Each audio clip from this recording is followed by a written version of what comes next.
الحمد لله رب العالمين أصلي وأسلم على من بعث رحمة للعالمين وعلى آله وصحبه أجمعين ومن تبعهم بإحسان إلى يوم الدين أما بعد. پورے پاکستان میں تقریباً سارے ہی بڑے جامعات الحکومیہ میں جانا ہوا ہے اور وہاں تقریر کا موقع ملا ہے. لیکن اگر سب سے مشکل کہیں پر اپنی زبان کو چلانا اور اس کو الفاظ دینا اگر کہیں ہے تو وہ علماء کے سامنے ہے. اور یہ کوئی پلان نہیں تھا اس کی یہ تو اچانک سے جو ہے موقع دے دیا گیا. تو میں علماء کی اجازت کے ساتھ جو ہے اپنی بات کا آغاز کروں گا. اگرچہ علم کے اندر ان کے مقابلے میں شاید کچھ بھی نہیں اور یقیناً کچھ بھی نہیں، لیکن آپ سے میں نہ درس نظامی کے کسی علم کے حوالے سے یہاں پہ بات کروں گا، کیونکہ آپ وہ بہتر طریقے سے یہاں پہ ماشاءاللہ سے پڑھ رہے ہیں، اور نہ ہی شعبہ حفظ قرات کے مسئلے یا تجوید کے کچھ مسائل پہ میں بات کروں گا. ایسا نہیں ہے. دیکھیں، دنیا کے اندر کوئی بھی انسان کسی کی بھی تعمیر، ترقی، اس کی تکمیل، اس کی زندگی کی تعمیر 3 چیزوں پہ ہے. اور یہ ہمیں شریعت کو اگر ہم اپنی پڑھیں تو اس کے اندر بھی یہی 3 چیزیں ملتی ہیں. کسی انسان کی اصلاح کرنی ہو تو اس میں بھی یہی 3 چیزوں کا کردار ہوتا ہے کہ اللہ رب العزت والجلال نے احسان کر دیا انسانوں پر. مومنین پر اللہ تعالیٰ کا سب سے بڑا احسان یہ ہے، اذ بعث فیہم، جب اللہ رب العزت والجلال نے ان کے درمیان ایک ایسا نبی بھیجا جو پہلا کام ان کو کریکولم پڑھ کے سناتا تھا. جو آیات اللہ تعالیٰ کی طرف سے نازل ہوئی تھیں ان کی تلاوت کرتے تھے. دوسری چیز، ان کا نفس کا تزکیہ کرتے تھے، ان کو پاک کرتے تھے اللہ کے حکم سے، یزکیہم. اور تیسری چیز حکمت سکھاتے تھے. اور یہی آج دنیا اسی پر عمل کرتی ہے. جب ہم نے دنیا کے اندر تعلیم حاصل کی اور باہر بھی پڑھا اور یہاں پر بھی پڑھا تو ہمیں ایک ہی چیز نظر آئی کہ وہ چیزیں جس کو آج انہوں نے جس کا تمسک کیا ہوا ہے وہ تو ہماری شریعت کے اندر پہلے سے موجود ہیں. جس نے دین کے اندر بھی کچھ نام بنایا ہے، تاریخ رقم کی ہے، یا پھر دنیا کے اندر کسی مقام اور مرتبہ فائز ہوا ہے، یہ 3 چیزیں وہ کر کے آیا ہے، اس کے بغیر پہنچ نہیں سکتا. تو جہاں تک بات ہے کریکولم، سلیبس اور مقرر کی، تو وہ ماشاءاللہ دنیا کے اندر بہترین مقرر اور کریکولم سے آپ گزر رہے ہیں. چاہے وہ شعبہ حفظ ہو، وہ شعبہ تجوید ہو، یا علوم اسلامیہ ہو. یہ 8 سال، یہ کچھ جو سال آپ اس مرکز کے اندر زندگی گزاریں گے، یہ بہترین کریکولم ہے، بہترین مقرر ہے. دوسری چیز جو انسان کے لیے ضروری ہوتی ہے وہ ہنر ہے جو وہ اس کریکولم سے حاصل کرتا ہے. وہ سکلز ہیں. کوئی بہت اچھا قاری ہوگا، کسی کا حافظہ بہت مضبوط ہوگا، کوئی بہت اچھا مصنف ہوگا، کوئی اپنی بات بہتر طریقے سے لوگوں کے دل میں اتارنے کی صلاحیت رکھتا ہوگا، اس کے الفاظ کا چناؤ بہت اچھا ہوگا، کسی کا بات کرنے کا لہجہ بہت اچھا ہوگا. یہ وہ چیزیں ہیں جو آپ کے ہنر جو ہے وہ جو آپ نے حاصل کیا ہوتا ہے، جو آپ کے سینے میں ہوتا ہے، وہ معاشرے کے اندر جب آپ کام کرتے ہیں، جب آپ یہاں سے باہر جائیں گے تو وہ چیزیں آپ کے بڑی کام کی ہیں. اس سے انسان دنیا کے اندر آگے بڑھتا ہے. ایسا نہیں ہے صرف پڑھ کر اور ایک مقرر سے گزر کر آپ نے ہنر اپنا کوئی نہیں جو ہے نا وہ حاصل کیا، اور جو تھا اس کو بہتر نہیں بنایا، اور آپ معاشرے میں کسی بھی لحاظ سے ترقی کریں گے، محنت تو کرنی پڑے گی۔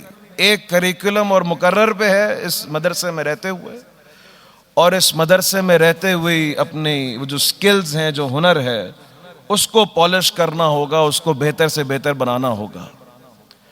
تیسری چیز جو بہت ضروری ہے، جس کو شریعت حکمت سے بھی تعبیر دیتی ہے، اور حکمت کے سے مراد جو ہے مفسرین نے بہت سارے معنی لیے ہیں، لیکن اگر اس کو علم کو اپلائی کرنا، اپنے علم کو فقہ الواقع کے مطابق لوگوں کو دیکھتے ہوئے، حدث الناس بما یعرفون کے تحت، کہ لوگوں سے وہ بات کرنا، اس طریقے سے بات کرنا، اس موقع محل کو دیکھتے ہوئے بات کرنا، نفسیات پہ قابو پانا، کہ ایسا نہ ہو کہ شریعت کے اندر تو افراط تفریط نہیں ہے، لیکن ہو سکتا ہے میرے نفس کے اندر افراط تفریط ہو سکتا ہے میری شخصیت کے اندر وہ نقص ہو، جس کی وجہ سے کل کو جب میں معاشرے میں جاؤں تو میری وجہ سے دین بدنام ہو، یا یہ علم بدنام ہو کہ دیکھو اس نے کیا بات کر دی ہے،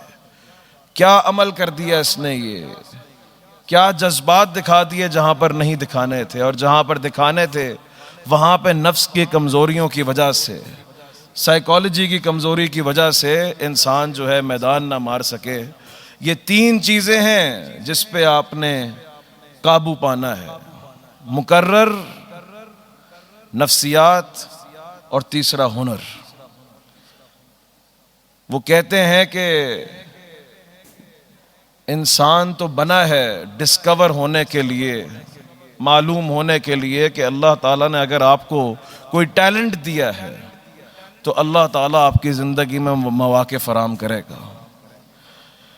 لیکن ایک اور طرز پہ بھی بات کرنا چاہوں گا، کیونکہ آپ نے کل کو معاشرے کا حصہ بننا ہے، آپ نے اس چراغ کو ان اندھیروں کے اندر جلانا ہے جہاں پہ تاریکی ہی تاریکی ہے، جہاں پہ لوگ شاید دین بیزار ہیں، لوگ جو ہے وہ ایک نیریٹو بلڈ کر چکے ہیں، ایک تصور بلڈ کر چکے ہیں، بنا چکے ہیں اپنے اذہان کے اندر، اپنے ذہنوں کے اندر، کہ ہمیں شاید اس دین کی ضرورت نہیں ہے، یا ہم اس علم کے بغیر جو ہے وہ اپنی زندگی گزار لیں گے۔ اس معاشرے کا حصہ آپ نے جا کر بننا ہے۔ تو میں وہ نصیحتیں کرنا چاہوں گا جو ایک طالب علم معاشرے میں جانے کے بعد اور جانے سے پہلے اس کو ملوز خاطر رکھے۔ اگر آپ اس کو لکھنا چاہیں تو بہترین ہو جائے گا انشاءاللہ۔ پہلی چیز یہ ہے کہ اپنی اصل سے محبت کرنا۔ اللہ کے نبی صلی اللہ علیہ وسلم کی وہ حدیث کہ کل مولود یولد علی الفطرہ، کہ ہر انسان کو اللہ تعالیٰ نے ایک فطرت پہ پیدا کیا ہے، ایک سٹینڈرڈ پہ، ایک اصل پہ پیدا کیا ہے۔ پھر اس کے ماں باپ ہیں، سوسائٹی ہے، ارد گرد کا ماحول ہے جو اس کی نفسیات پہ غالب آ جاتا ہے، اس کی فطرت پہ غالب آ جاتا ہے، اور اللہ تعالیٰ نے فطرت کو اس طرح رکھا ہے کہ وہ متاثر ہوتی ہے لوگوں کی باتوں سے، رہن سہن سے، معاشی مسائل سے، لوگوں کے حالات سے، تنقیدوں سے۔ یہ مغلوب ہو سکتی ہے۔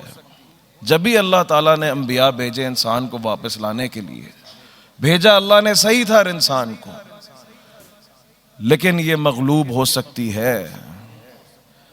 ہم یہاں پر 8-9 سال یا زندگی کا ایک پرائم حصہ یہاں پر گزار کے جاتے ہیں۔ یہاں پر آپ ہی جیسے لوگ ہیں، آپ کے نظریات رکھنے والے لوگ ہیں، اساتذہ ہیں، آپ کو موٹیویٹ اور تحریک دینے والے اساتذہ ہیں کہ آپ کو بار بار روز آپ کو جو ایک نظر بھی ہے اور ایک مدد کا ایک نصرت بھی ہے کہ کوئی یہاں پہ وہ تنقید نہیں ہے، کیونکہ سب ایک جیسے ہیں۔ یہاں کا ماحول بڑا آسان ہے، کیوں ہم ایک دینی ماحول کے اندر ہیں۔ لیکن جب انسان معاشرے میں جاتا ہے اور دنیا دیکھتا ہے تو وہاں پر اگر اصل سے اپنی محبت نہیں، اپنی اصل پر اعتماد نہیں، ایک فخر نہیں کہ میں جہاں سے بلونگ کرتا ہوں، میں جہاں سے تعلق رکھتا ہوں، وہ کوئی عام چیز نہیں ہے۔ جو اللہ تعالیٰ نے جس کے لیے مجھے چنا ہے، میں کوئی عام آدمی نہیں ہوں۔ ایک تو ہے عجب، تکبر، وہ اللہ کو سخت ناپسند ہے۔ لیکن جب معاشرے میں جاؤ گے تو وہ فخر تو ہونا چاہیے جس کے لیے اللہ تعالیٰ نے آپ کو چنا ہے، کہ معاشرے میں ہر اس جہالت، ہر اس دنیا کے اندر وہ حسن جو انسان کو متاثر کرتا ہے، اس کو ایک جواب دینے کے لیے اتنا فخر تو ہونا چاہیے کہ میں کوئی عام آدمی نہیں ہوں۔ یہی چیز جو انسان کی اصل اس کے دل کے اندر زندہ رہتی ہے، یہ اس کو بہت سارے کام جس کے شاید، کیونکہ آپ علماء بنیں گے، شاید آپ بولیں جی اس کی وسعت ہے اور نکل سکتی ہے راہیں، لیکن آپ بولیں گے نہیں، یہ تو عام آدمی کے لیے ہے، یہ میرے وقار کے مطابق نہیں ہے۔ وہ انگریزی کے اندر کہتے ہیں leave the table where respect is not served, کہ انسان کو وہ جگہ چھوڑ دینی چاہیے جہاں پر عزت نہیں ملتی، جہاں پر جس مقصد کے لیے وہ کھڑا ہے اس مقصد کو عزت نہیں ملتی۔ انسان اپنی اصل پہ برقرار تب رہتا ہے جب اس کو اس اصل سے محبت ہوتی ہے۔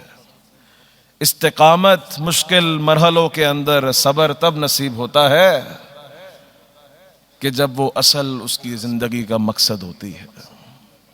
کیونکہ مسائل تو میرے بھائیوں بہت ہیں، پریشانیاں تو بہت ہیں، اور یہ زندگی کے اندر اس سے کوئی آزاد نہیں ہے۔ نہ علماء ان مسائل سے آزاد ہیں، نہ دنیا دار، نہ وڈیرا، نہ جاگیردار، نہ کوئی سیاستدان، کوئی زندگی کے ان مسئلوں سے آزاد نہیں ہے۔ ہر مشکل کے بعد آسانی ہے اور آسانی کے بعد مشکلیں ہیں، یہ زندگی کا دستور ہے۔ مشکل اور آسان راستے دونوں انسان ان سے گزرتا ہے اور اس سے کوئی آزاد نہیں ہے۔ لیکن جب کچھ خاص مشکلیں، کیونکہ اللہ تعالیٰ جس کو زیادہ پسند کرتا ہے اس کو اللہ تعالیٰ زیادہ آزماتا ہے، اور ساری نصوص آپ اس کے حوالے سے پڑھ چکے ہیں۔ انبیاء سب سے اوپر درجے پہ ہیں آزمائشوں کے اندر، کیونکہ اللہ تعالیٰ کی محبت ان سے سب سے زیادہ ہے۔ علماء ضروری ہے، یہ آج کا دور نہیں ہے، پہلے کے مسائل اور تھے، آج کے مسائل اور ہیں، لیکن مسائل ہیں، پریشانیاں ہیں۔ یہ اس طرح کی میں ایک جھوٹی تقریر کر کے چلے جاؤں کہ اگر تم یہ کر لو تو زندگی آسان ہو جائے گی، زندگی آسان نہیں ہوگی، یہ حقیقت ہے۔ زندگی مشکل ہوتے چلے جائے گی، اور جتنے دور گزرتے چلے جائیں گے اور ہم آخری دور تک پہنچیں گے، مشکلات تو اور شدید ہو جائیں گی، جلتے ہوئے انگارے کو اپنے ہاتھ میں رکھنے کے برابر ہو جائیں گی۔ زندگی تو مشکل ہوگی، لیکن استقامت تو اللہ کی طرف سے نصیب ہوتی ہے، وہ تو اللہ کی توفیق ہے کہ انسان اپنے مقصد پہ کھڑا رہے۔ لیکن اگر اسٹریٹجی اور انسان کی تربیت کو پہ بات کی جائے تو جو ایک چیز ان کو اس مسائل سے گزارنے میں اور استقامت میں ہیلپ کرتی ہے، مدد کرتی ہے، نصرت دیتی ہے، وہ اصل ہے جس کے لیے وہ کھڑا ہے، وہ اصل ہے جو اس کی زندگی کا مقصد ہے۔ بہادری، شجاعت اس چیز کا نام نہیں ہے کہ میرے پاس وسائل زیادہ ہوں تو میں کوئی مسئلہ ہی نہ آ سکے میری زندگی کے اندر اور میرے اندر بہادری ہے۔ بہادری اور شجاعت تو نام ہی اسی کا ہے کہ میں ہر چیز کو قربان کر سکتا ہوں، میں ہر مشکل رستے کو چن سکتا ہوں جس کی منزل بہت حسین ہو۔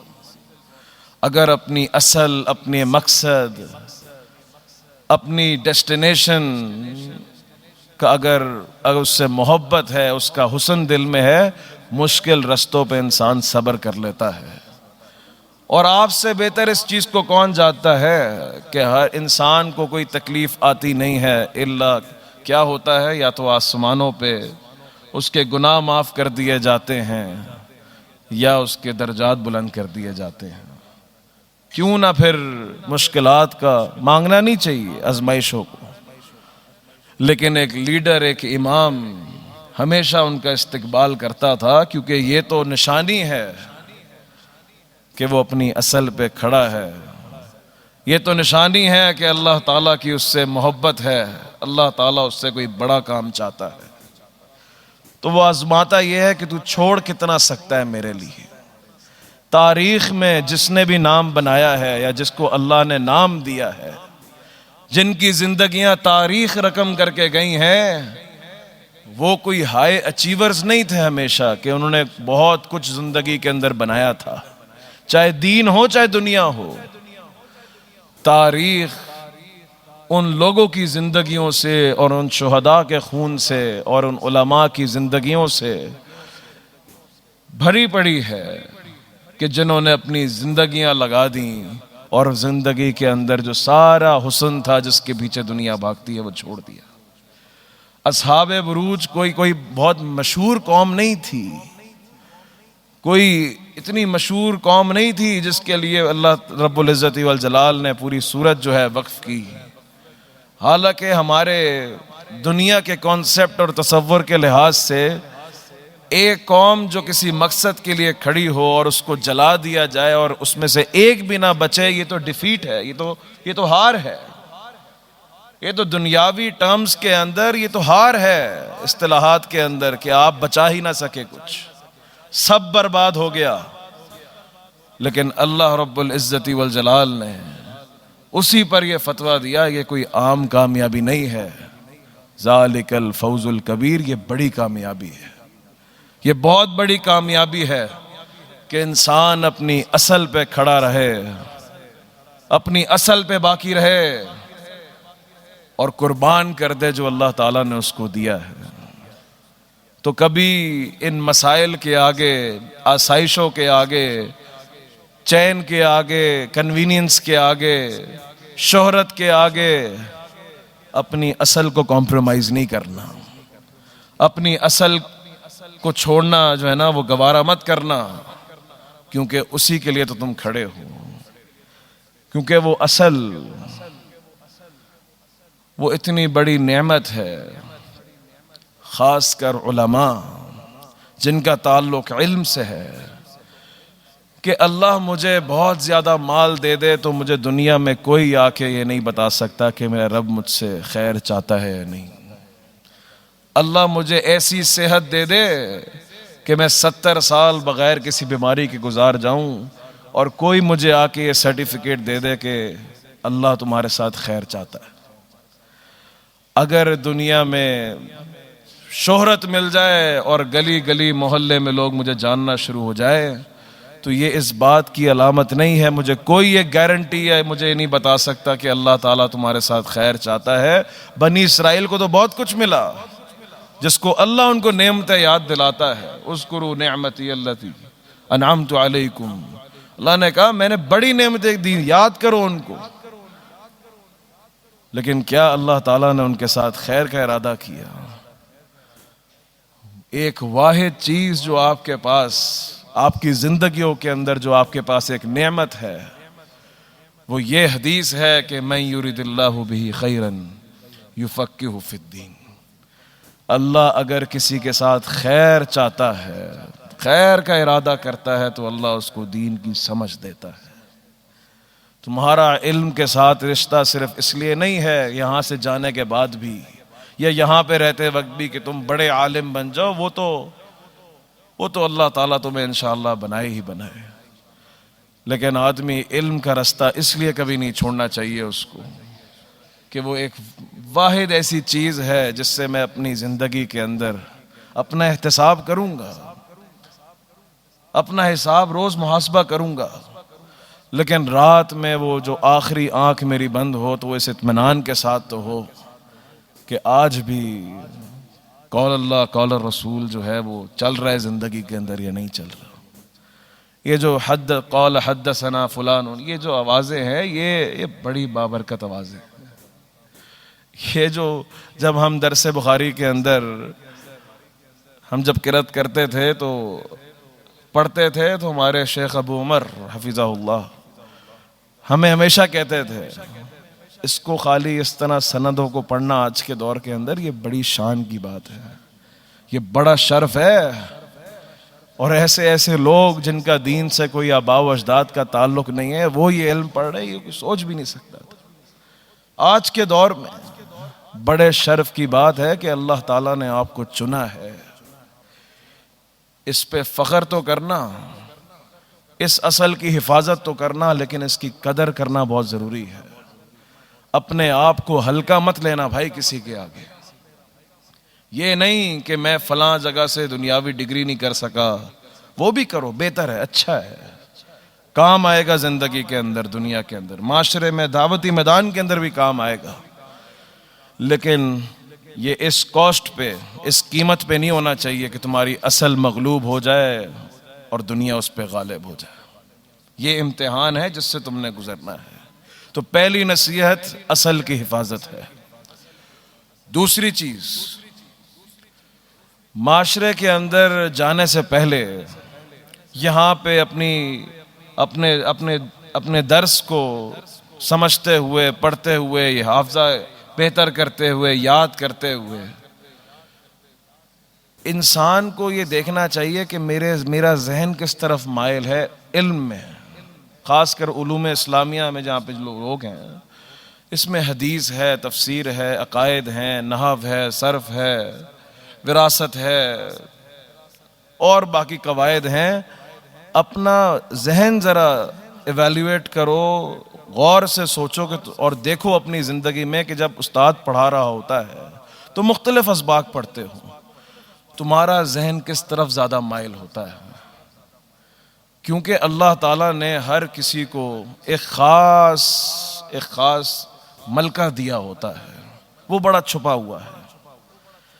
آپ اگر تخصص کی بات کریں تو وہ یہ نہیں ہے کہ درس نظامی سے فارغ ہوں گے، اس کے بعد سوچیں گے اچھا جی میں نے 8 سال تو گزار دیے، 7 سال گزار دیے، اب میں سوچتا ہوں کہ میں نے کس مادے کے اندر آگے جانا ہے.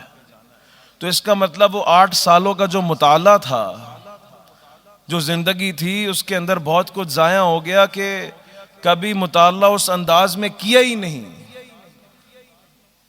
کہ اس چیز کے اندر مجھے زیادہ آگے آنا چاہیے. تو پھر خالی درسی کتب کا مطالعہ تھا.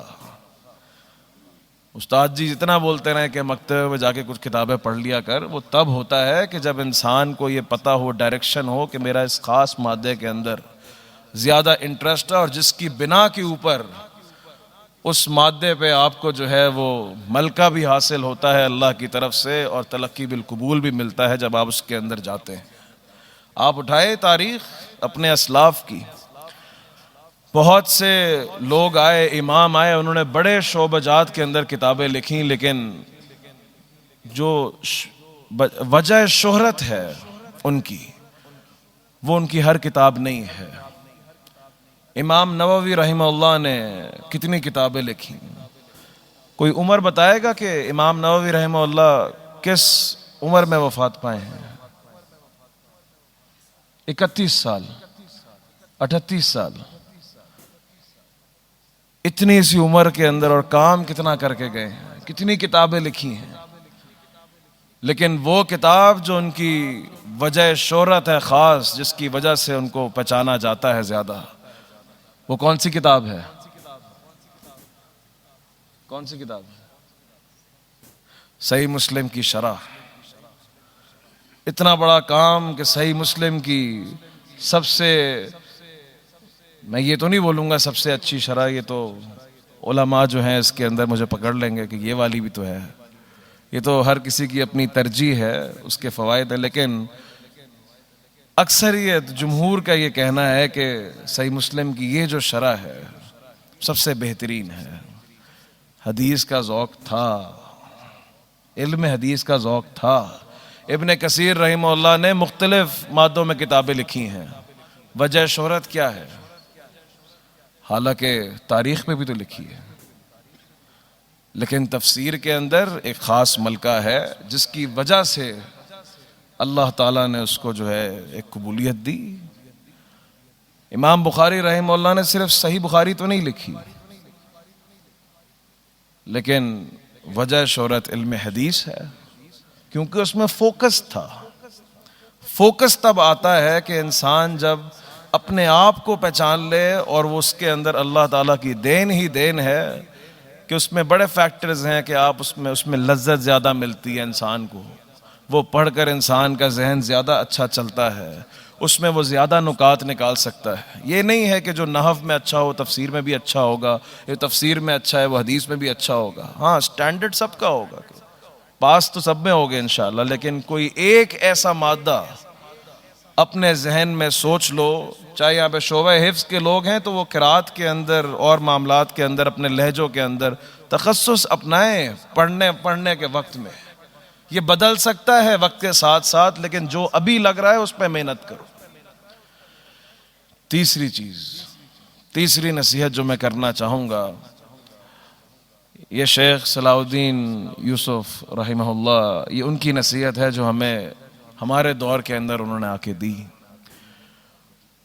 وہ ہمیں کہتے تھے کہ تقریر جو ہے نا, یہ تقریر بڑا مشکل کام ہے,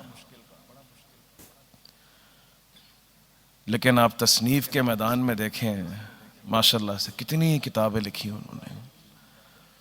ان کی وجہ شہرت تصنیف ہے, تقریر نہیں ہے. تو یہ کہنا ہر بچہ مدرسے کا خطابت کرے گا تو وہ کامیاب ہے. تخصص فی الابلاغ, اپنے آپ کو ڈسکور کرو, سوچو, اپنے اوپر غور و فکر کرو, اساتذہ کے پاس جاؤ, محنت کرو, اور گر گر کے آدمی سیکھتا ہے. دیکھو کہ میرا ذوق کس چیز میں ہے, اللہ تعالیٰ نے مجھے ملکہ زیادہ کس چیز میں دیا ہے. ہو سکتا ہے آپ مصنف اچھے ہوں اور آپ تقریری محفلوں کے اندر جو ہے محنت کر رہے ہوں. ہو سکتا ہے آپ خطیب اچھے ہوں اور آپ کو تصنیف کے شعبے کے اندر جو ہے وہ پریشر دیا جا رہا ہو اور آپ وہ لکھ رہے ہوں اور آپ کا ذوق بھی نہ ہو اور آپ ہمت ہار جائیں گے اینڈ کے اندر. یہ چیزیں آپ نے آج کے دور میں, ابھی اس دور میں, مدرسے کے دور میں, اس پہ آپ نے ملکہ حاصل کرنا ہے. اور آپ نے سب سے پہلے ڈھونڈنا ہے کہ آپ کے اندر وہ خصوصیت ہے کا, کہ آپ اس دین کو جو سیکھ رہے ہیں یہ پہنچائیں گے کس میڈیم میں اور کس وسیلے کے ساتھ, کن وسائل کے ساتھ. آپ کے پاس کیا ہے.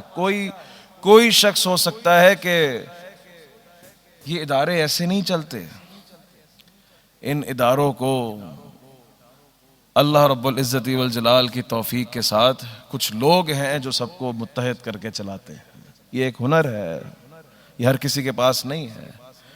اس کے اندر ایک خاص برداشت چاہیے, لوگوں کو تحریک دینا, ڈسپلن کو قائم رکھنا, ایڈمن کے معاملات بھی دیکھنا, بچوں کے ساتھ نرمی بھی رکھنا, شفقت بھی رکھنا, تھوڑا روب بھی رکھنا. یہ ایک ملکہ ہے خاص, ہوگا آپ کے اندر بھی شاید.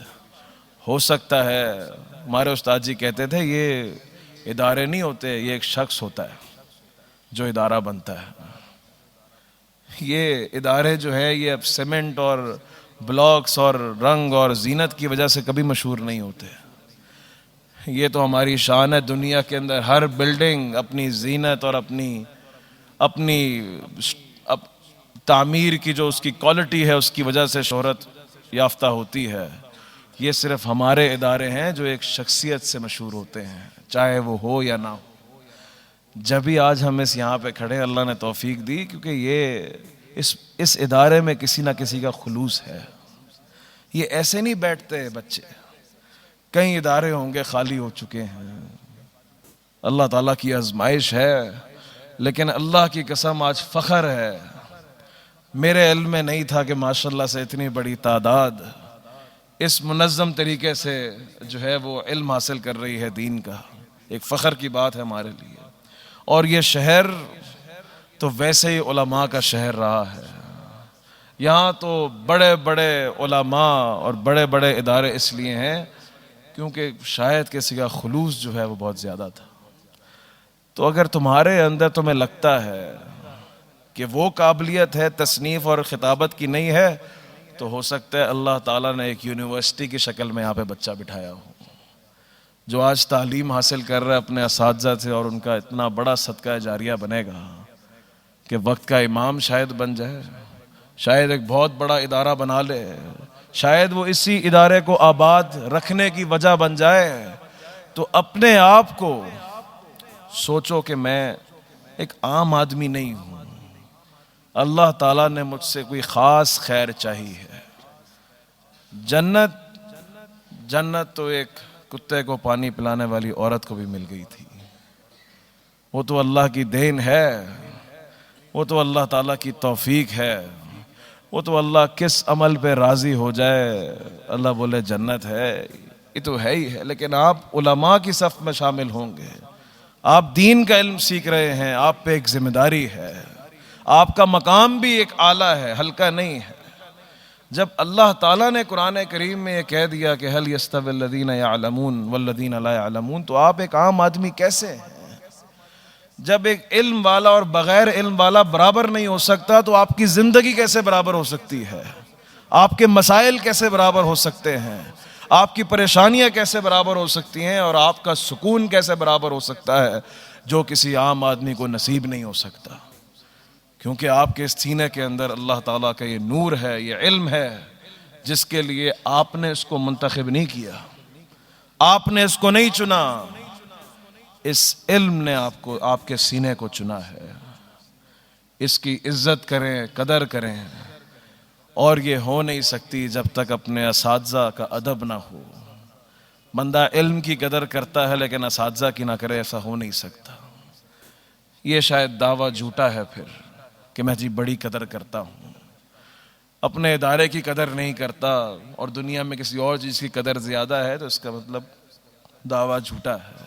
مسئلہ ہے دعوے کے اندر تو ادب تو ہماری محفلوں کی تربیت ہے، اور ہمارے اساتذہ کی تربیت کے اندر یہ تو اقوال مل ہی جائیں گے کہ اتنے سال علم حاصل کرنا ہے اور اتنے سال ادب حاصل کرنا ہے۔ دعائیں، ماں باپ کی دعائیں، اساتذہ کی دعائیں۔ امام مسلم رحمہ اللہ اپنے مقدمے میں کس طرح دعائیں دیتے ہیں اپنے قاری کو، اپنے شاگردوں کو۔ اللہ تعالیٰ تم پہ رحم کرے، اللہ تعالیٰ تمہیں توفیق دے، اللہ تمہیں ہدایت دے۔ دعائیں لو اساتذہ سے، تو انشاءاللہ امید ہے اللہ تعالیٰ آپ کو بہت آگے لے کے جائے گا، آخرت کے اندر بھی انشاءاللہ اعلیٰ مقام۔ ہلکا نہیں سوچنا، یہ ہمارے نبی کی تربیت ہے، چھوٹا نہیں سوچنا۔ ہر انسان کی قیمت ضرور ہوتی ہے لیکن قیمت بڑی لگوانا اپنی۔ جب اللہ کے نبی صلی اللہ علیہ وسلم نے ہمیں فرمایا کہ جب جنت مانگو تو ہلکی جنت نہیں مانگنا، جنت الفردوس مانگنا۔ کیا میں انسان سوچے میں اس کا قابل ہوں؟ نہیں، قابل تو ہم نہیں ہیں، پتہ نہیں جنت میں جائیں گے بھی نہیں جائیں گے۔ ہم تو اللہ سے دعا ہی کر سکتے ہیں، اعمال تو ٹھیک نہیں ہیں، گناہ تو بہت ہیں، ہم تو باغی ہیں۔ لیکن اللہ کے نبی صلی اللہ علیہ وسلم نے تب بھی ہمیں یہی حکم دیا کہ جب مانگنا جنت الفردوس مانگنا۔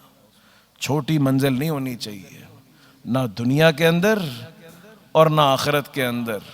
کہیں یہ وسوسہ نہ ہے استاد جی آپ کہہ رہے ہیں کہ چھوٹی چیز نہیں مانگنا، تو پھر قناعت کیا ہے؟ پھر تو کم پہ راضی ہونا تو کتاب الزہد کے اندر ہم نے ہر حدیث کی کتاب میں پڑھا ہے، وہ تو کم پہ راضی ہو جایا کرتے تھے۔ وہ اپنی ذات تک قناعت تھی۔ اگر صحابہ میں رضا بالقلیل ویژن اور مقصد کے ساتھ ہوتا تو وہ کبھی یروشلم فتح نہ کر رہے ہوتے۔ اگر قناعت ان کے مقصد کے ساتھ ہوتی تو اللہ کے نبی صلی اللہ علیہ وسلم وفود نہ بھیج رہے ہوتے، کانکویسٹ نہ چل رہی ہوتی، مقابلے نہ چل رہے ہوتے، بلکہ سابقوا الی مغفرۃ من ربکم، تو آگے بڑھنا ہے، سبقت لے کے جانی ہے۔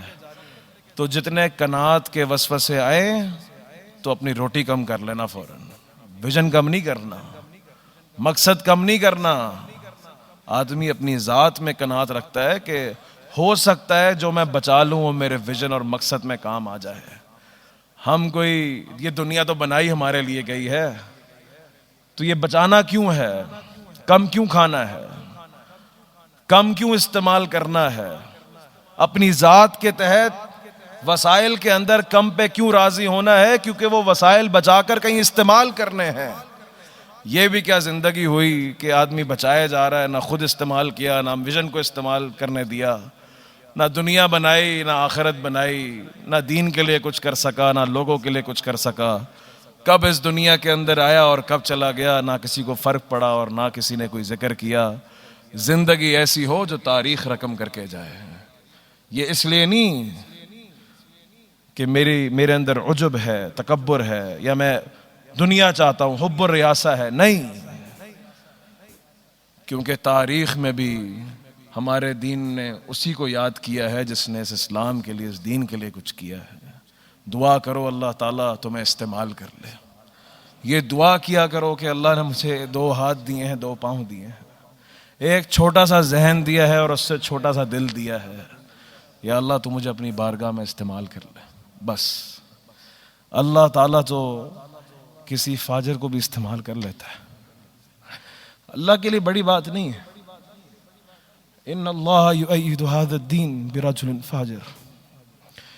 اللہ تعالیٰ ایک فاجر آدمی سے اس دین کی تائید لے لیتا ہے. تم تو پھر بھی عالم ہو، تم تو پھر بھی علم کے شہ سوار ہو. اللہ سے دعا ہے جو کچھ کہا اس کو عمل کرنے کی توفیق عطا فرمائے. وآخر دعوانا الحمدللہ.